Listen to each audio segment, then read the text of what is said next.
Welcome, everyone, and thank you all for joining us today for another Toward Peace event with Inlandia and the Mission Inn Foundation, featuring storyteller Karen Nicole and puppeteer Nicole Cloran of Puppets a la Carte.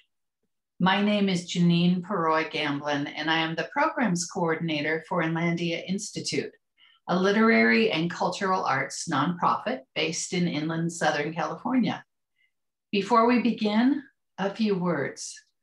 Inlandia Institute respectfully acknowledges and recognizes our responsibility to the original and current caretakers of this land, water, and air, the Cahuilla, Tongva, Luiseno, and Serrano peoples, and all of their ancestors and descendants, past, present, and future. Today, the Inlandia region is home to many indigenous peoples from all over the world, and we express our gratitude to them for allowing us the opportunity to live and work on these homelands. Today's interactive storytelling and puppetry experience is presented in conjunction with the Mission Inn Foundation's Toward Peace project. Here now is Project Director Teresa Hanley to tell you more about it. Welcome, Teresa. Thank you, Janine. And on behalf of the Mission Inn Foundation, welcome to everyone to our final presentation of Universal Stories and Friendship and Understanding. The Mission Inn Foundation and Museum is a nonprofit organization exploring the history and importance of the Mission Inn and its relationship to our community. One little known aspect of that history is that Frank Miller, the founder of the Mission Inn, was a peace activist. The Peace and Friendship Tower on Mount Rubidoux was built in 1925 and dedicated to his efforts to promote peace and international understanding. Our project, Toward Peace, is a multifaceted project exploring the history of Miller's peace activism and also its legacy for us today.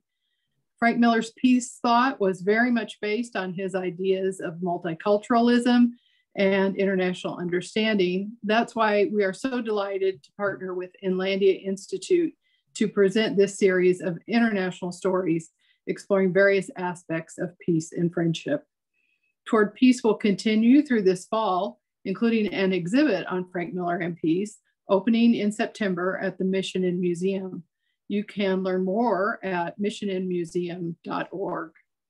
We are very proud that Toward Peace is made possible with support from California Humanities, a nonprofit partner of the National Endowment for the Humanities.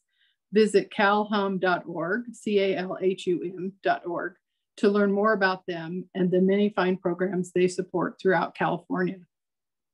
I would also like to thank our local sponsors, Judith Auth, Sally and Chuck Beatty, Kathy Wright and Dwight Tate, and Walter Parks. Today's presentation is a traditional tale from the American Southwest, featuring multi-generational perspectives and characters from different walks of life. A young man applies traditional advice to unexpected situations. This kind of creative approach to potential conflicts is a component of many kinds of peace activism. I'm going to join you all in the audience now for this presentation from Karen and Nicole. I'm really looking forward to it. And once again, on behalf of all of us at the Mission Inn Foundation, thank you to Inlandia for partnering with us on these programs. And thanks to all of you for being here with us today. Thank you, Teresa. We are so proud to be part of the Toward Peace project. We've loved every minute of it, so thank you. And now let's meet our storyteller, Karen Nicole. Karen has been blending story, song, and creative movement in schools, libraries, museums, and theaters from California to East Tennessee since 1990. Hello, Karen. Hi, everyone. So glad to see you. Can't wait for you to hear the story. We are glad to see you too. We can't wait either. And here's our puppeteer, Nicole Cloran of Puppets a la Carte. Nicole uses puppets and techniques of improvisation to create a space of surprise and wonder in which we can all learn from one another. Hello, Nicole. Hi, everybody. Welcome, welcome, welcome. And stay tuned to see how we can play with my scarves after the story. Can't wait. And by the way, audience, we invite you to use the chat to say hello and let us know if you have any questions all along the way. And now let's get started with today's story. Are you ready, Karen? Yes, I am. And this story comes from a book. This book is called The Day It Snowed Tortillas by Joe Hayes, one of my very favorite storytellers and a particularly Southwestern storyteller. He's based in New Mexico, and all the states that are of the United States that are part of the Southwest, of course, border on Mexico, and so have been very influenced by Mexican culture. So you can see on this map, Arizona, New Mexico, and Texas are generally considered the American Southwest. Now, let me tell you a story. Once, there was a boy. He was a very simple, kind-hearted boy. He had a big family, and they all lived far out in the country. And you could show this if you want to. Far out in the country. Well, the boy had one wish only, really. One secret desire. Do you know what he wanted? He wanted his own magnificent white horse, you know, with a flowing mane and a tail that would wave in the breeze. You could show it if you want to. But he knew his family was very poor. They could never give him a magnificent white horse. So he never told anyone about his dream, but he kept it buried deep in his heart. And as the years went by, he helped out more and more on the farm, and he became very strong and healthy.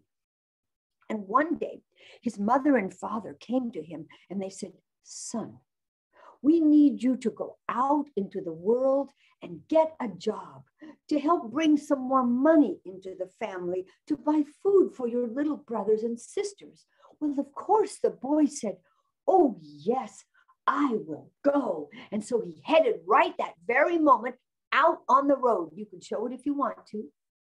Just walked down the road until he came to a ranch, and he went right up to the house and he asked the rancher if he could use another laborer. Well, it just so happened that the rancher could use someone. And so that boy worked very hard for that rancher for one whole month. And at the end of the month, the rancher gave him one silver coin in payment. You could show it if you want to. In those days, that was very good money. Yes. Well, the boy put that silver coin in his pocket and he went walking home. Oh, he couldn't wait to give that silver coin to his mother and father. But when he was about halfway home, he looked over on the side of the road, and who should he see but a strange-looking old woman. She was dressed from head to toe in a long gray shawl, and she greeted the boy, "Buenos dias." "Buenos dias, señora."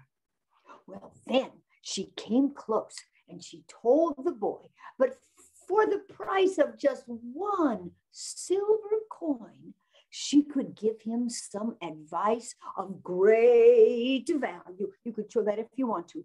Great value. Well, the boy thought that sounded amazing. So he took that silver coin out of his pocket without thinking, gave it to her, and the old woman leaned close and whispered in his ear, "Donde quiera que fueras, haz lo que vieras." Wherever you go, do as you see others doing. That did sound very important. So he repeated it over and over to himself as he walked home. But when he got home, and his mother and father found out he had given his whole month's wages for a piece of advice, they scolded him. You could show how they did it if you want to. and they sent him back to work. Well, he felt very bad about disappointing his parents. So when he got back to the ranch, he worked even harder for another whole month. And at the end of the month, the rancher gave him 1 silver coin in payment.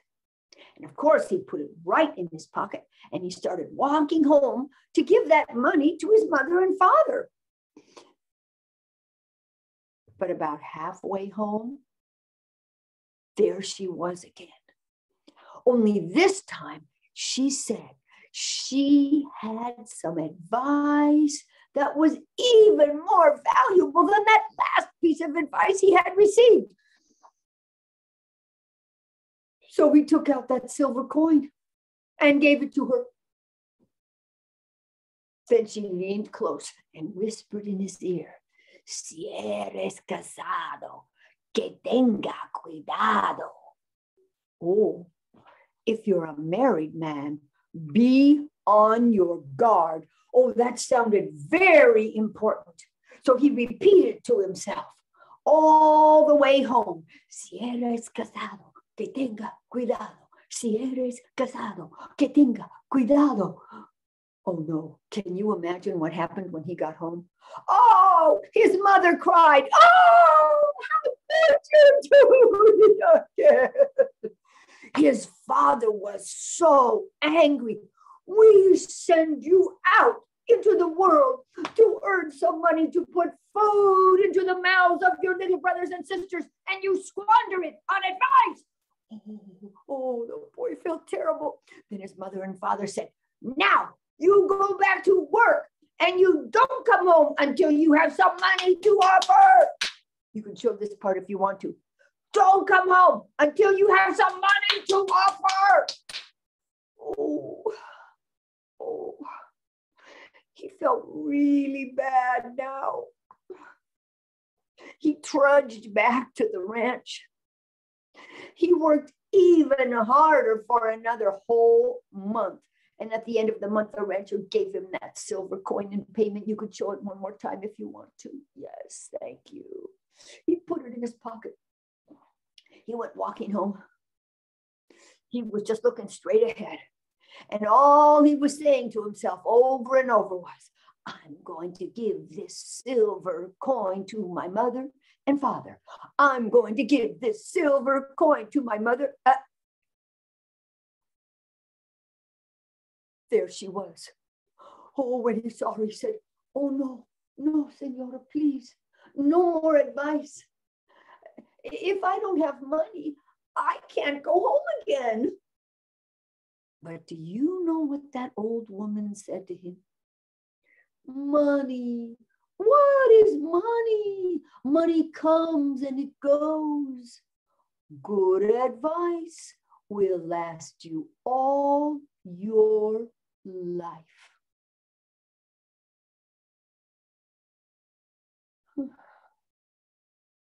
So he took out the coin and gave it to her. And then she leaned close and said, "Aunque pobre, eres sano, trabaja con la mano." Although poor, you're a healthy man. Earn your living with your hands. Well, he was sure it was very good advice, but he knew he couldn't go home now. So he decided to just head off in another direction down the road and seek his fortune in another country. And so he walked till he crossed over the border into another country. And there he saw up ahead a town, and in the center, a tall castle. So that made him feel kind of hopeful. He walked into the town, he walked around, he walked to the castle, and there he saw a group of soldiers marching back and forth with rifles on their shoulders. And then he remembered that first piece of advice he had received. Oh, I better do as I see others doing. He found a stick on the ground. He picked it up put it on his shoulder, and started marching back and forth behind the soldiers, trying very hard to copy every move they made. And just at that moment, the princess of that kingdom happened to look out her window. And when she saw the boy marching behind the soldiers, she thought it was so funny. She laughed and laughed. She laughed so hard that the king and all the people of the court gathered around her in amazement. And do you know why they were so amazed? She had not laughed in so long that the king had said, anyone who could make her laugh could marry her. When they looked down out of the window and saw the boy, he was brought up immediately to marry the princess. Oh, oh, it was love at first sight when he saw her. And when she saw him, she thought he was the handsomest fellow she had ever seen. And so they were married. But you know what? I have to tell you something. Would you like to know why that princess was so sad? She was so sad because she had been married more than 100 times. I just had to drink some water after saying that. More than 100 times. And each time, the bridegroom had disappeared that very night. And people whispered that a monster had eaten them. Well, the boy didn't know anything about all of that. But when the wedding ceremony and the feast was over, and he and the princess went up to her chambers, he remembered that second piece of advice. Oh, I'm a married man now. I'd better be on my guard. So he decided to stay awake all night. Well, long about midnight, he was getting very sleepy. His eyes started to close. But then he heard a hissing sound. You can try it if you want to. And a slithering sound. He opened up his eyes. Ah! And there in front of him was an enormous snake with a long red tongue. Ah! The boy jumped out of bed. He grabbed a sword that was on the wall and he fought the snake.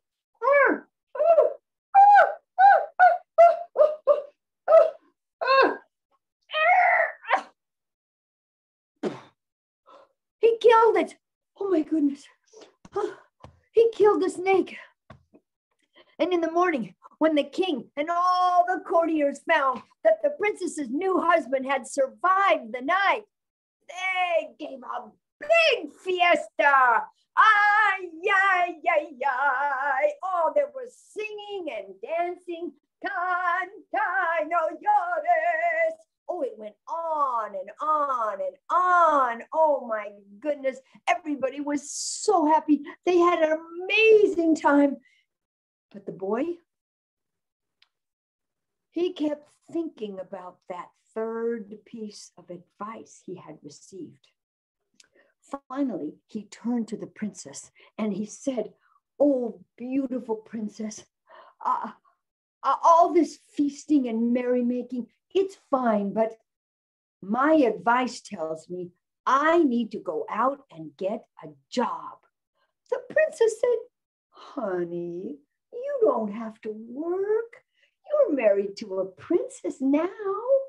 No, I have to go out and earn my own money. Well, he wouldn't be dissuaded. He left the party. He went out on the road again, walked to a neighboring kingdom, and he saw some laborers building a wall, and he got a job helping them. He worked very hard, as he always did, but pretty soon the other laborers could see he didn't know that much about how to build a wall, and they started laughing at him, kind of making fun of him. Finally, he said, "You can laugh if you want, but my wife is a princess. How many of you could say that? Your wife a princess. And they laughed even harder at him.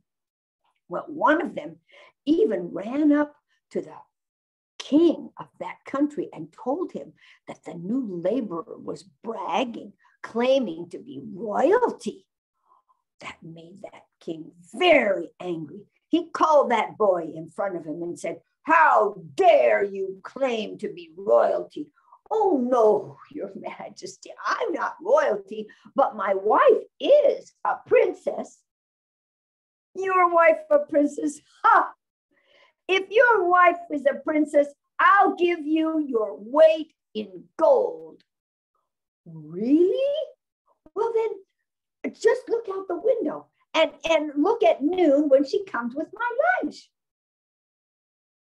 "All right, young fellow, I'll look out the window at noon, and if I don't see a princess coming with your lunch, you'll end your life in my dungeon."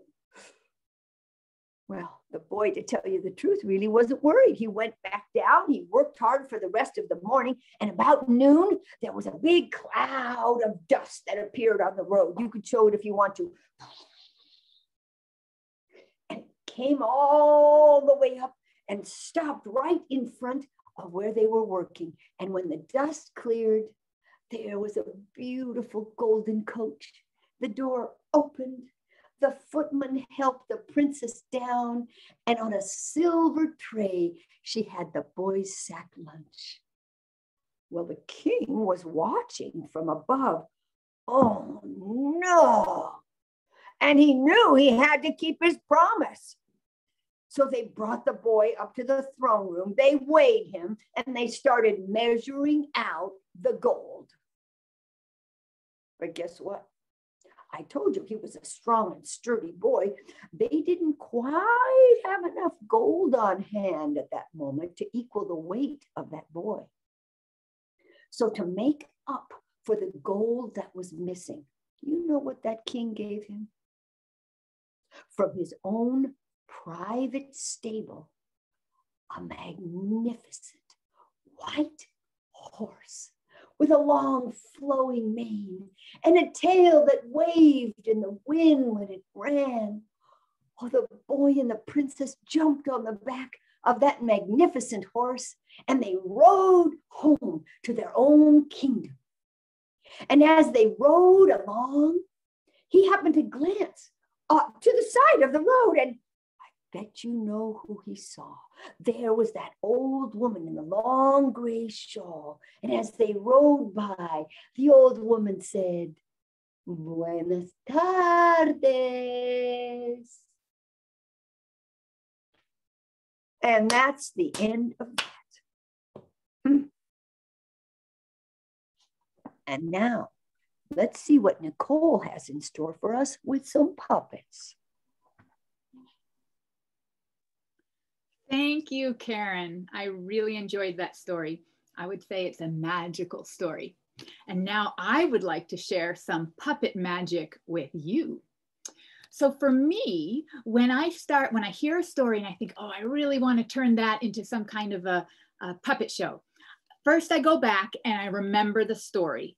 And I think about some of the main images. So take a second for yourself and see what images come to mind. The story you just heard. For me, one of the strongest images, and it can be different for you, but for me, it's the old lady in the shawl, in the gray shawl. So I thought, okay, I would like to make a character of the lady with the gray shawl. So I thought, let's start with a shawl. I don't have a gray shawl, but I do have a blue shawl. So how can I turn this into a puppet? That's when the thinking begins, the problem solving. One of the things I enjoy most about puppeteering happens before I'm even puppeteering. It's the thinking part. It's like solving a puzzle. And I was thinking about it the other day about what kind of puzzles I like best. And I like the ones where the answers are right in front of you. For example, a Sudoku puzzle, the one where you have to do the numbers 1 through 9 in every box. The answer is right there. You just have to figure it out. Same with a word search. All the words that you're looking for are in the puzzle. You just have to find them. Whereas a crossword puzzle, you might have to go and do a little research so you know what the capital of a city is, the capital of a state is rather. So for me, puppetry, I think of as a puzzle with the answer right in front of me. So I know I have my shawl. I have the answer up here. I just have to figure it out. So I took my shawl and I thought, how can I make this look like the old wise lady? And I put my hand underneath, about half of it, and I started to wrap the shawl around my hand. Once, twice, and then I thought, oh, I'll put it over my hand. So it's like that. Ooh, I thought, that's not bad. But then I thought, it kind of looks like my old woman is all mouth or like a lizard in there or something. So I thought, what can I add or change? And soft materials make really good puppets, but sometimes you have to add a little structure to them too. They need that contrast. So I started over. And this time when I put the scarf over my hand, I grabbed a ball, tennis ball, could be anything, and I started to wrap again. And the ball adds enough structure. What have I done? Let me start over. Okay. Here's the problem solving part. Okay, here's my shawl. And when I loop it over, I'm just not happy with this. What are you doing to me, lady? Okay, here we go. Ha-ha, I got it. Now you can see that the face is defined a lot more by the tennis ball underneath. There's no eyes, no mouth, no nose, and yet I think you can imagine a face without too much trouble. So here's my wise lady, and now she's gonna move.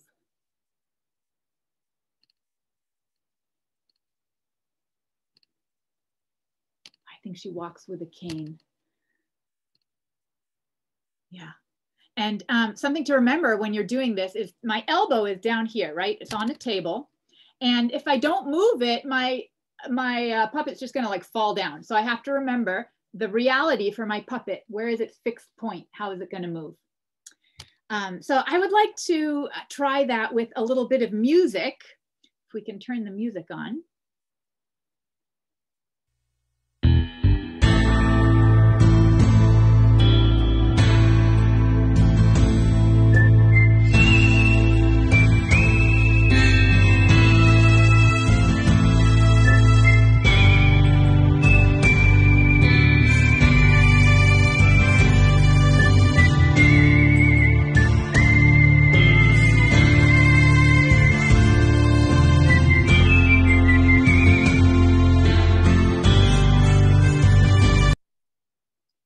Music is a great way to develop your puppet's character without having to worry about memorizing any words or knowing exactly where the story is going to go. This music that we chose for the story today has a lot of ambiance to it, and it's wonderful to place the puppet in the context of that music. Now, if you would like to try this at home, I want to remind you that you can use any kind of scarf or shawl that you have, but if you don't have that, if you have a long sleeve t-shirt, preferably one your size, but any size will do. If it's your size, you know the sleeve is going to fit your arm. You can put your hand, your arm, into the sleeve, and you can do the same thing. You can take a ball, and then you can wrap some of the leftover shirt that's just hanging down here around until you get a little bit of a hood. Ooh, look, it could even be a hand now. Look at that.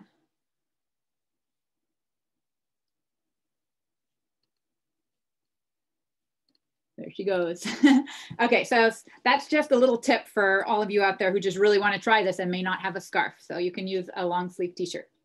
So I used the woman. Oh, and so I want to tell you, the shawl was my main image, but then I also like to, I think of a couple characters, and then I set myself a challenge for the material. And so since the shawl was the primary image for me, I thought, can I make three 3 characters out of shawls and scarves. So you've seen what I came up with for the wise woman. Then I thought I would try the snake. So for the snake, I got another scarf. And you can see how this scarf is already a little bit snake-like, right? It's long and kind of skinny, but it too lacks a little bit of structure. It really still looks like a scarf. So I thought I'll tie a knot. I won't add a tennis ball this time. I will add a knot. That will make it a little more solid on the end. So I did, and you could use this. It could kind of look like a tongue, but to me, snake tongues are very skinny, and this looked a little too frayed for my taste. So I thought I'll make another knot. So I just took that and I tied it again. And I think I might do it one more time. No right or wrong here, it's just problem solving. Until you get, well, I like this one because it's kind of triangular, and some snakes have triangular heads. Okay, so now I have something that is more snake-like. So let's try some music again.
There goes the snake. I hope I know where to find it later, because I just remembered, I think, that triangular heads mean poisonous snakes. So I better watch my ankles. For my third character, I chose the boy. The boy is a country boy. He works on the land. He works with his hands. And so Karen helped me. It's fun to brainstorm with a friend. And we thought he should be the color of the earth. So I have a brown scarf. It's very light. You can even see that it's see-through. Remember, I set myself a challenge, and this is what I happen to have. It's different if you are at this part of the stage of you're preparing for a big show and you have a budget and you can go to the store and buy exactly what you want. But this is more for the fun of problem solving. So here's what I have to work with. How am I going to turn this into a boy? Well, let me tell you, we tried many things. At first, I tried tying a knot up here, and we thought, no, that's just too much, too flowy. Looks like it's wearing a dress or something. That doesn't look like a strong country boy. Then I tried crumpling it up so it was nice and solid, but there wasn't that much left to it, and it just kind of looked like a blob. So that didn't work. And then I thought, okay, I need to add structure, like I added the ball to the woman. So this time I used this very fancy high-tech piece of equipment called a toilet paper roll. Might have seen one before. And I took that and I just rolled the scarf around it like this.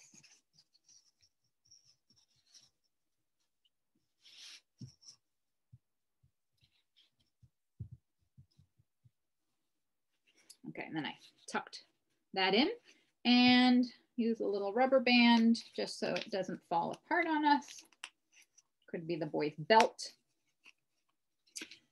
Okay, so I kind of like that. That kind of works, except there's still a little something missing. Without talking or saying anything, you know, it could be anything. Could be a tree stump, could be an elf, like I don't really know. So this one needed like a little more. The snake was pretty obvious. The woman I thought was pretty obvious. The boy needed more. So we thought, aha, the boy needs a hat. So I started very simply. I was like, oh, a little piece of paper has a brim, but then he just looked like a toilet paper roll with a Post-it on his head. So that didn't work. And then I thought, oh, haha, aren't I clever? I have some Barbie things at my house, and I tried this hat, but didn't fit, and it's just totally the wrong look for our country boy. Not the right kind of hat. And then I tried, this is all part of the problem solving, I tried this coffee filter paper, and this looked more like a Vietnamese hat to keep the sun off of you when you're working in the field, and that didn't fit our Southwestern story. So finally, with a team of helpers, we came up with this pseudo cowboy hat. This is just a round piece of paper folded a bit, but we thought it completed the look. So let's see our boy walk with the music again, please.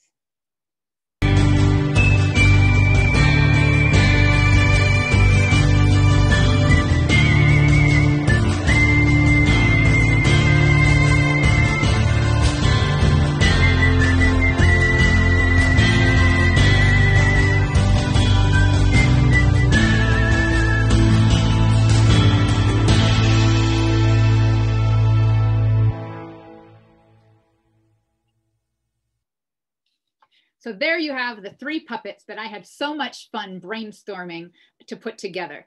And I hope it's given you some ideas of how you can turn stories into puppet shows with materials that you have around you. And it's not just about using what you have, it's the fun of the problem solving and the abstraction, thinking of which elements stand out most and how little can you get away with and still give the meaning of which character you're trying to portray. So with that, I wish you all a peaceful rest of the weekend, and I will send it back to Janine. Thank you so much, Nicole and Karen. That was just fantastic. That was amazing. Also, thanks again to the Mission Inn Foundation. As you know, this is our last program with Toward Peace, and we have just loved partnering with you. So thank you for allowing us to share this journey of learning through universal stories of friendship and understanding. It's been great. We always have new events and programs just around the corner with Inlandia, so stay tuned. If you follow Inlandia Institute on social media or you sign up for our e-newsletters, you won't miss out on Around the World or any of our upcoming events. And no matter how you do it, please stay in touch, and we'll see you again soon. Goodbye. Bye, everybody. Thank you for coming.